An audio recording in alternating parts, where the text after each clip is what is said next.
जिसने सर्वस्व समर्पित करके अहंकार को झुका दिया, उसकी खुदाई में खुद को मिटा दिया, फिर समझो उसी ने पूर्णत्व को पा लिया।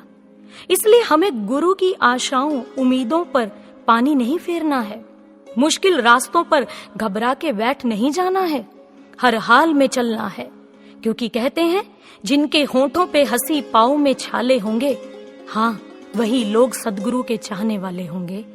गुरु के चाहने वालों में नाम लिखवाने के लिए हमें स्वयं को समर्पण की भट्टी में तपाना होगा।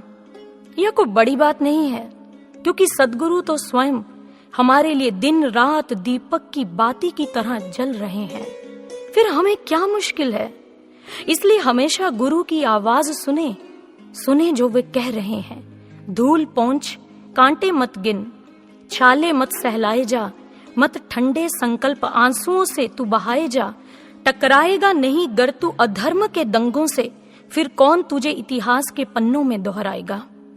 हमारे गुरुदेव इतिहास को श्रेष्ठ भक्तों का चरित्र देना चाहते हैं, हमें उनका सहयोग करना है। इसलिए हमारा स्वयं को सुधारने का पुरुषार्थ ही उनकी सच्ची पूजा है और यही सच्ची सेवा है। सुकरात से उसके दोस्त व शिष्य प्लेटो ने आखिरी पलों में पूछा था, आपके जाने के बाद हम आपकी सेवा कैसे करेंगे?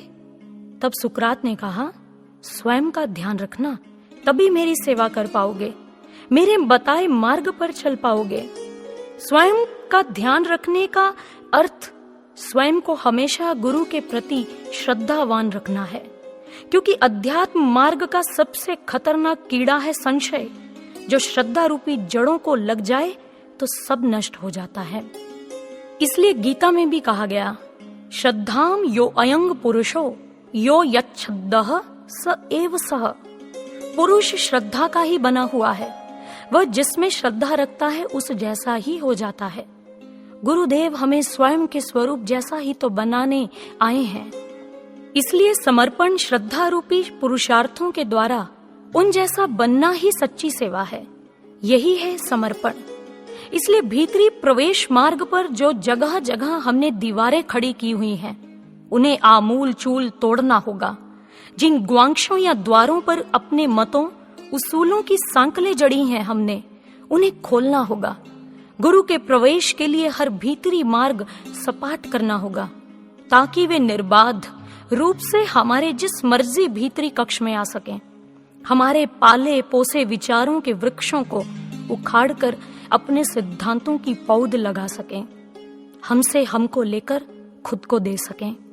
इसलिए बेकार जाती अपनी हर श्वास में सुमिरन बसाना होगा। अभ्यास द्वारा अपना ध्यान बार बार सुमिरन में लगाना होगा।